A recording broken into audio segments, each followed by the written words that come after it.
সত্যি তো এত রাতে অনু আদ্রের বাসায় কেন এসছে তা অনুর জানা নেই। এক অদ্ভুত টানে অনু দৌড়ে ছুটে এসেছে আদ্রের বাসায়, কিন্তু এখন আদ্রকে অনু কি বলবে সেটাই বুঝতে পারছে না। আদ্র আবারও বিরক্তির স্বরে অনুকে জিজ্ঞেস করলো, কি হলো অনু? আমি তোকে কিছু জিজ্ঞেস করেছি, বলছিস না কেন? অনু আমতা আমতা করে বলতো, আসলে আদ্র ভাইয়া, আমি আসলে তোমার কথা খুব মনে পড়ছিল, তাই তোমাকে দেখতে চলে এলাম। আদ্র সন্দেহে গলায় বলতো, শুধুমাত্র আমাকে দেখার জন্য তুই এত রাতে নিরিবিলি রাস্তা দিয়ে আমার বাসায় চলে এলি? অনু আদ্রকে বলল, তো কি হয়েছে, আমি কি তোমাকে দেখার জন্য এখানে আসতে পারি না? তুমি তো আমার আদ্র ভাইয়া, আর আদ্র ভাইয়ের অসুস্থতা দেখে কি অনু চুপ করে ঘরে বসে থাকতে পারে? আদ্র কিছু বলতে যাবে তার আগে হঠাৎ করে আদ্রের দুই বান্ধবী রিনি ও সুমি আদ্রের রুমে এসে হাজির হয়। আদ্র অবাক হয়ে রিনি ও সুমিকে দেখে বলে ওঠে, আরে রিনি, সুমি, তোরা এত রাতে আমার বাসায়? সুমি হেসে সোফায় বসে বলল। এখন কেমন আছিস এটা বল। আদ্র সুমিকে বলল। হ্যাঁ, আমি এখন ভালোই আছি। রিনি ওর পাশে বসে আদ্রকে বলল, এই আদ্র, তুই তো আমাকে ফোনও দিলি না, জানিস কত দুশ্চিন্তা করছিলাম আমি। আদ্র বিরক্ত স্বরে রিনিকে বলল, তোকে ফোন দেবো কোন দুঃখে? আমাকে খেয়ে দেওয়ার কোনো কাজ নেই? মন চাইনি তাই ফোন দিইনি, সিম্পল। রিনি আদ্রকে মন খারাপ করে বলল। এভাবে তুই বলতে পারিনি। সুমি অনুকে খেয়াল করে দেখলো। অনুকে দেখতে পেয়ে সুমি আদ্রকে বলল। এই মেয়েটা কে আদ্র? আদ্র একবার অনুর দিকে তাকিয়ে তারপর সুমিকে বলল, ও হলো ওরও আমার কাজিন।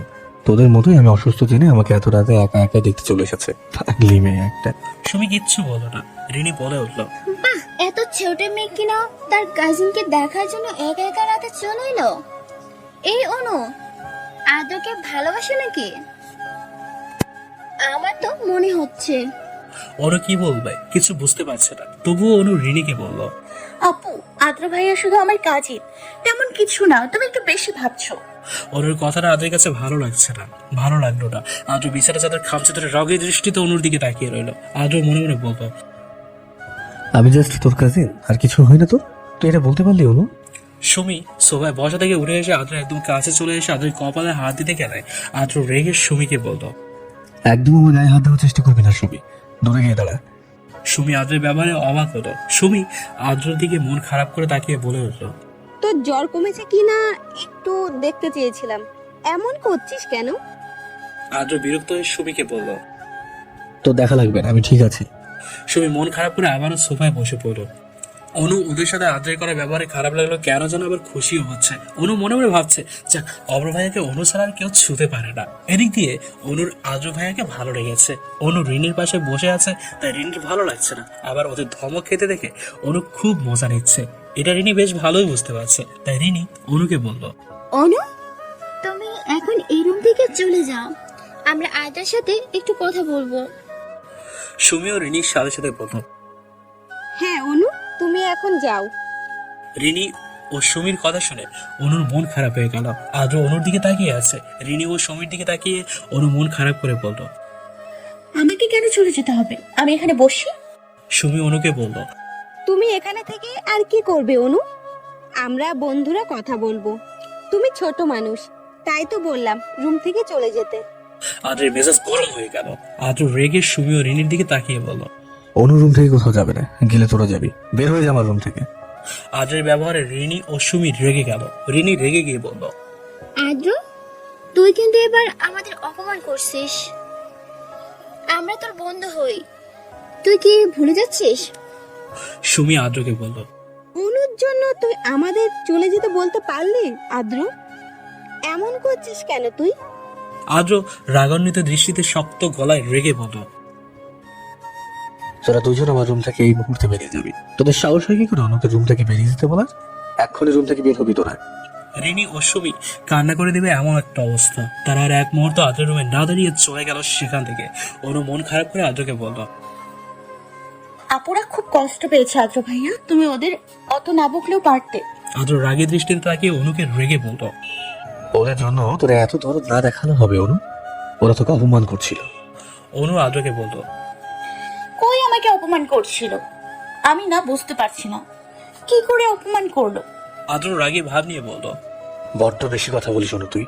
আমাকে কি তোর আজকাল ভয় লাগছে না? ভয়কে সব গিলে খেয়ে ফেললি নাকি? তুই আমার ঠুড়ি চমু দেওয়ার পর তোর এই অবস্থা হয়েছে। আদ্রের কথা শুনে অনু লজ্জা পেয়ে গেল। আদ্র ভাই কিসব বলছে? অনু যে লজ্জা পাচ্ছে আদ্র ভাই কি বুঝতে পারছে না, নাকি লজ্জায় ফেলার জন্য ইচ্ছে করে এসব বলছে? অনু বুঝতে পারছে না।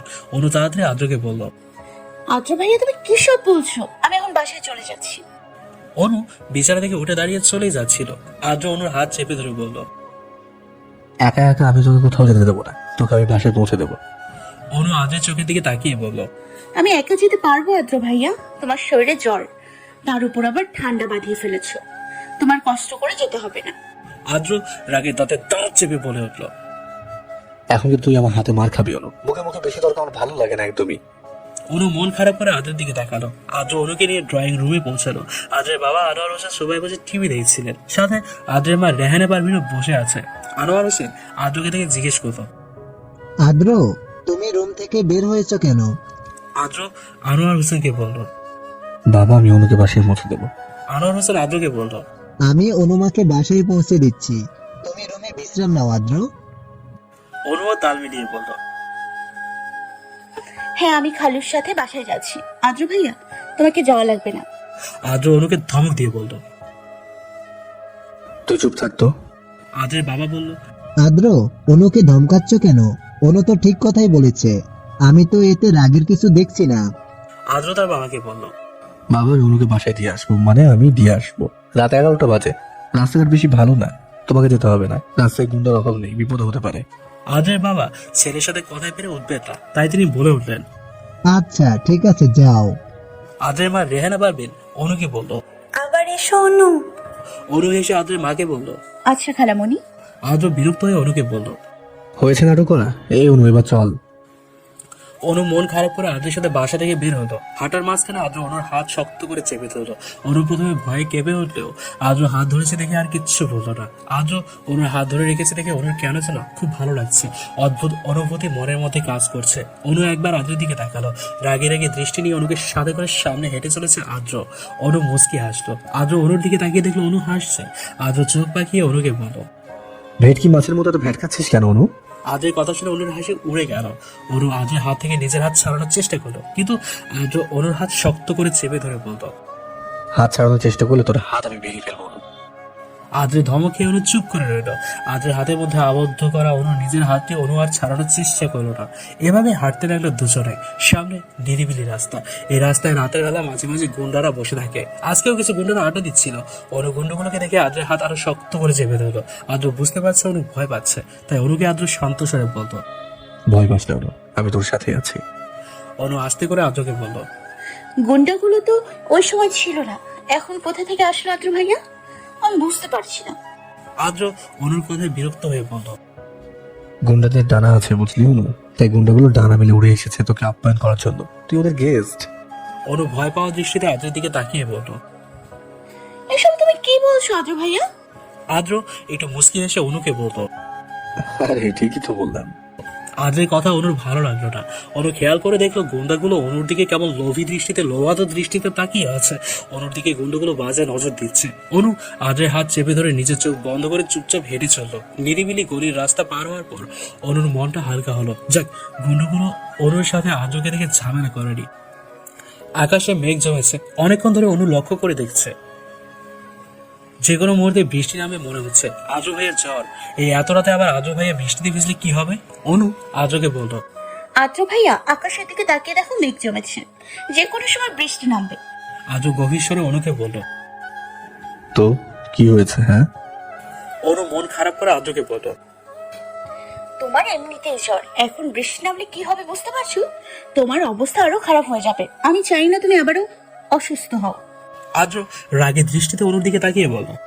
দেখ অনু, যেহেতু আমার এমনিতে জ্বর আছে তাই বৃষ্টিতে ভিজলেও এখন আমার কিছুই হবে না। তুই এবার অতিরিক্ত বকবক করা বন্ধ কর। অনু বিরক্ত হয়ে আদ্রকে বলল। দরকার কি ছিল হেঁটে যাওয়ার? গাড়িতে বসে বাসায় গেলেই তো হতো। তোমার এত এত গাড়িগুলো কোনো কাজে না আদ্র ভাইয়া। এখন এই রাতে আমাদের বৃষ্টিতে ভিজতে হবে, ভালো লাগে না একদম। আদ্র রেগে গিয়ে অনুকে বলল। বেশি কথা বলছিস তুই। গাড়িতে চলার বেশি সব হয়েছে?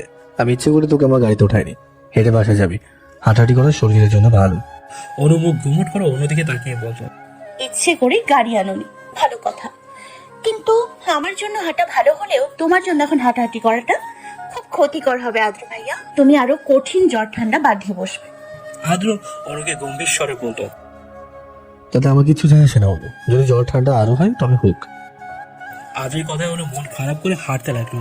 অনুর কথা আদ্র ভাইয়া শুনবে না অনু বুঝতে পেরেছে। এরই মাঝে প্রচুর বাতাস বইতে লাগলো, মেঘেদের ঘর্ষণের মৃদু আওয়াজ হতে লাগলো। অনু আর আদ্র রাস্তা দিয়ে হাঁটছে তো হাঁটছে, এরই মাঝে প্রচুর বৃষ্টি শুরু হয়ে গেল। অনু আদ্রের হাত টেনে বলল, আচ্ছা ভাইয়া চলো কোনো দোকানের পাশে গিয়ে দাঁড়াই, প্রচুর বৃষ্টি নেমেছে। কিন্তু আদ্র অনুর কথা শুনছে না, সে তো একইভাবে হেঁটে চলেছে। অনু আবারও আদ্রকে ডাক দিল। হ্যাঁ আদ্র ভাইয়া, তুমি কি আমার কথা শুনতে পারছো না? আদ্র অনুর দিকে তাকিয়ে রাগী স্বরে বলে উঠল, চুপ করে থাকো, আমাকে বৃষ্টিতে ভিজতে দে। বৃষ্টিতে আদ্র ও অনু দুজনেই ভিজে একাকার হয়ে গেল। ঠান্ডা বৃষ্টির পানিতে অনুর খুব শীত লাগছে, শীতে অনু থরথর করে কাঁপছে। আদ্র অনুর শীতে কাবাকাবি অবস্থা দেখে অনুকে সাথে নিয়ে একটি বন্ধ দোকানের টিনের চালের নিচে গিয়ে দাঁড়ালো। রাতের আধারে বৃষ্টির মাঝে চারদিকে যখন জনমানবহীন, তখন সেখানে একটি দোকানের টিনের চালের নিচে অনেকক্ষণ ধরে দাঁড়িয়ে আছে আদ্র এবং অনু। শীতের কারণে অনু ঠিকমতো দাঁড়াতেও পারছে না। অনু কান্না করে আদ্রকে বলল, আদ্র ভাই আমার খুব শীত লাগছে, আমি কি করবো এখন? আমি আর এই ঠান্ডা সহ্য করতে পারছি না। অনুর খুব শীত লাগছে। আদ্র খেয়াল করে দেখলো। তাড়াতাড়ি কোনো রকম ভেবে আদ্রের মাথায় একটা বুদ্ধি কাজ করলো। আদ্র অনুকে বলল, তোর খুব শীত লাগছে তাই না অনু? অনু মাথা উপর নিচ দাঁড়িয়ে হ্যাঁ বল। খুব শীত লাগছে। আদ্র অনুর দিকে নিজের দু হাত বাড়িয়ে দিয়ে বলল।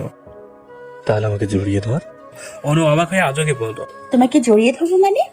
আদ্র রেগে গিয়ে এবার অনুকে বলল, বোকাবে, আমাকে জড়িয়ে ধর, তো শীত লাগবে না, তাই বলছি আমাকে জড়িয়ে ধর। অনুর লজ্জা লাগছে, শীত খুব করছে, কিন্তু আদ্রকে ছড়িয়ে ধরবে কি করে? হ্যাঁ, এদিকে আদ্র বুঝতে পারে অনু তাকে জড়িয়ে ধরবে না, তাই আদ্র নিজের হাত নামিয়ে আগের মতো স্বাভাবিক করে নেয়। এরই মাঝে আকাশে প্রচুর বজ্রপাতের আওয়াজ হলো। অনু চিৎকার করে এবার না বেড়ে আদ্রকে জড়িয়ে ধরলো। আদ্র বুঝে গিয়েছিল এমনটাই হয়তো হবে, শেষে কিনা আকাশের বজ্রপাতই চাচ্ছে অনু আদ্রের কাছে আসো। অনু আদ্রকে খুব শক্ত করে জড়িয়ে ধরে রেখেছে। অনুর শরীর থরথর করে কাঁপছে। আদ্র অনুকে শক্ত করে জড়িয়ে ধরে। আদ্র এবার মুচকি এসে অনুর কানের কাছে ফিসফিস করে বলল, সেই তো আমাকে জড়িয়ে ধরলে। অনু চোখ বন্ধ করে আদ্রকে বলল, আমার খুব ভয় করছে আদ্র ভাইয়া, আমার বজ্রপাতের শব্দ খুব ভয় লাগে। আমি তোমাকে জড়িয়ে ধরেছি বলে প্লিজ কিছু মনে করো না। আদ্র উত্তরে কিচ্ছু বলল না, চুপ করে রইল। অনুর বুকের ভেতরে ডিপ ডিপ আওয়াজ আদ্র শুনতে পাচ্ছে। আদ্রের শরীরে জ্বর থাকলেও বৃষ্টির ঠান্ডা পানিতে আদ্রের শরীর শীতল হয়ে গেছে। সাথে অনুর শীতল দেহখানা আদ্র জড়িয়ে ধরে রেখেছে। আদ্রের হঠাৎই কেমন যেন অনুভব হতে লাগলো। অনুকে জড়িয়ে ধরার পর আদ্রের বুকের হৃদস্পন্দন খুব তীব্র বেগে ঢিপ ঢিপ ঢিপ ঢিপ আওয়াজ শুরু করলো। কিছুক্ষণ পর অনু আদ্রের কাছ থেকে নিজেকে ছাড়িয়ে চলে যেতে নিল, কিন্তু আদ্র অনুর হাত ধরে ফেলায়। অনু ঘন ঘন নিঃশ্বাস ফেলে আদ্রকে বলল, আমার হাত ছাড়ো আদ্র ভাইয়া। আদ্র অনুকে নেশাদর কণ্ঠে বলল। যদি না ছাড়ি তাহলে কি করবি? হ্যাঁ, আদ্র এক টান দিয়ে আবারও অনুকে নিজের কাছে নিয়ে আসে। অনু আদ্রের বুকে গিয়ে পড়ে। অনু আদ্রের দিকে মুখ তুলে তাকালে দেখতে পায় আদ্র ঘোর লাগানো দৃষ্টিতে অনুর দিকে তাকিয়ে আছে। আদ্র অনুর মুখের দিকে এক দৃষ্টিতে তাকিয়ে আছে। অনুর উজ্জ্বল শ্যাবলা মুখের উপর বৃষ্টির বিন্দু বিন্দু ফোঁটা ঠোঁট বেয়ে নিচে পড়ছে। আদ্র হুট করেই অনুর কোমর জড়িয়ে ধরে নিজের সাথে মিশিয়ে দিল। অনু অবাক হয়ে আদ্রের দিকে তাকিয়ে আছে।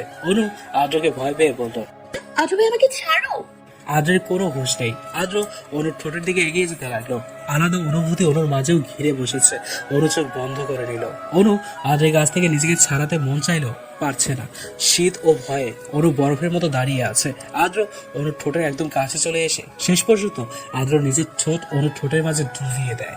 আদ্রের স্পর্শে অনুর পুরো শরীরে এবারে কারেন্টের মতো শক খেলো। অনু চোখ খুলে আদ্রকে নিজের কাছ থেকে ছাড়াতে চাইলো, পারল না, ব্যর্থ সে। বেশ কিছুক্ষণ পর আকাশে আবারও বজ্রপাতের আওয়াজ ভেসে এলো। বজ্রপাতের শব্দে এবার আদ্রের হুঁশ পেল। আদ্র অনুর ঠোঁট ছেড়ে অনুকে ধাক্কা দিয়ে নিজের কাছ থেকে দূরে সরিয়ে দিল। অনু পিছনে ছিটকে পড়তে গিয়েও নিজেকে সামনে নিল। অনু ঘন ঘন নিঃশ্বাস ফেলতে লাগলো। আদ্র নিজের ঠোঁট মুছে অনুকে বলল,